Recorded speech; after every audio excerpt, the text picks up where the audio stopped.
हरिओम. भगवद्गीता बोध योगदास श्री जय गणेश जोशी यांनी केलेले निरूपण. अध्याय 5. कर्मसन्न्यास योग. ओम श्री परमात्मने नमः. अथ पंचमोऽध्यायः. जय योगेश्वर. परमात्म्याला नमस्कार. अध्याय 5. श्लोक क्रमांक 25. लभन्ते ब्रह्मनिर्वाण ऋषय क्षीणकल्मषाः छिन्नद्वैधायतात्मानः सर्वभूतहिते रताः. जो दोषमुक्त झालेला आहे, ज्याची द्विधा मनस्थिती नष्ट झाली आहे, ज्याने देहादी इंद्रियांवर नियंत्रण मिळवले आहे, जो सर्व भूतमात्रांचे हित करण्यात रत आहे, असा ऋषी ब्रह्मनिर्वाण होऊन मुक्त होतो.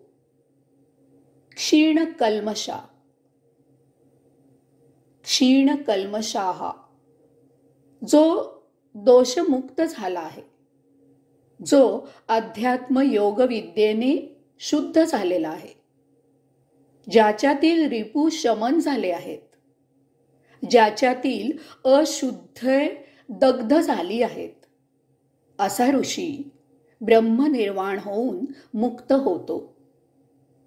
यालाच पाप नष्ट झाले असे म्हणतात. माणूस आत्मब्रह्माला अपेक्षित नसलेले आचरण करतो आणि भोग निर्माण करतो.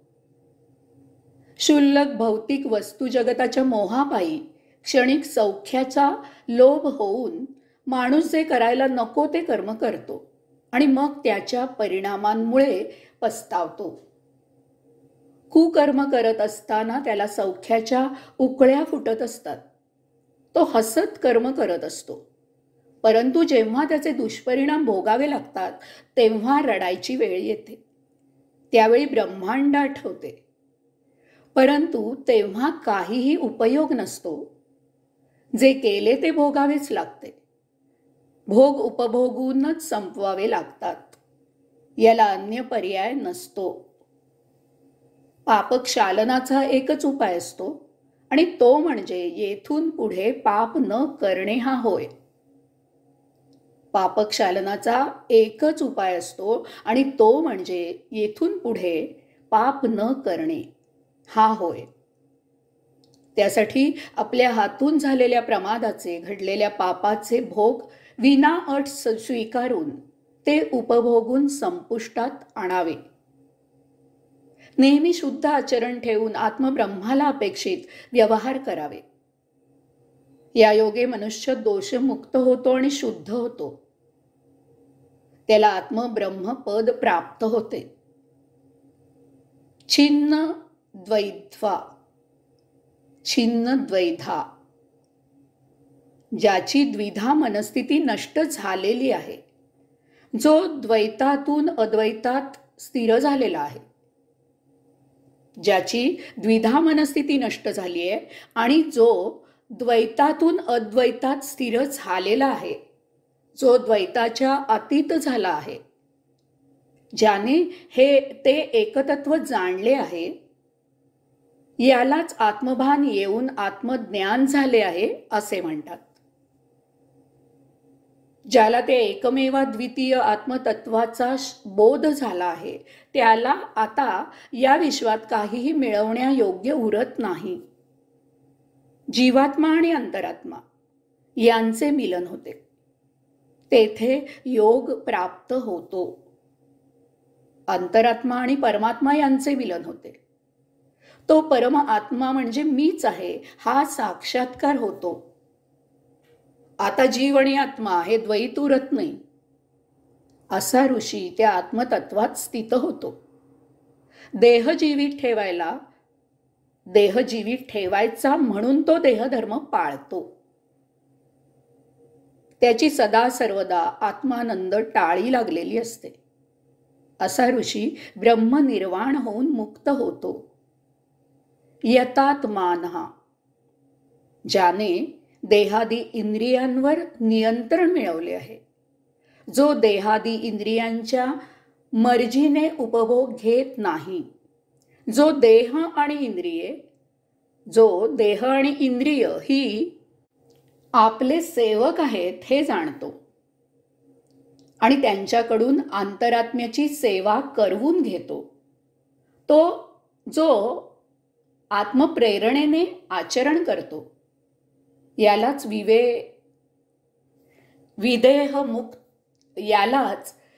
विदेह प्रकृती लयानाम असे म्हणतात. अशाने देह आणि आत्मा यांचे पृथक्करण केलेले असते. आपल्या देहात शिवाची जोडी असते. जीव सृष्टीलीलेचा उपभोग घेत असतो आणि शिव त्याला साक्षी राहून ते केवळ पाहत असतो. त्याच्यामधून सत्प्रवृत्तीच्या प्रेरणा स्त्रवत असतात. जीवाने त्याप्रमाणे आचरण केले तर आत्मब्रह्माला अपेक्षित असे आचरण होते. त्यामुळे या सृष्टी लीलेचा आस्वाद भोग निर्माण न होता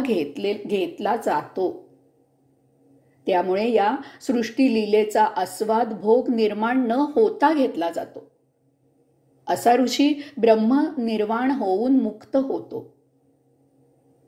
सर्वभूतहिते रतः, जो सर्व भूतमात्रांचे हित करण्यात रत आहे, जो सर्वाभूती परमात्मा पाहतो, ज्याने जळी स्थळी काष्टी पाषाणी चराचर सृष्टीमध्ये आत्मा जाणलेला आहे, जो केवळ स्वार्थासाठी कर्म करत नाही, जो समाजासाठी कर्म करतो, जो दुसऱ्याच्या हितासाठी झटतो, असा ऋषी ब्रह्मनिर्वाण होऊन मुक्त होतो. सर्वत्र आत्मब्रह्म भरलेले आहे.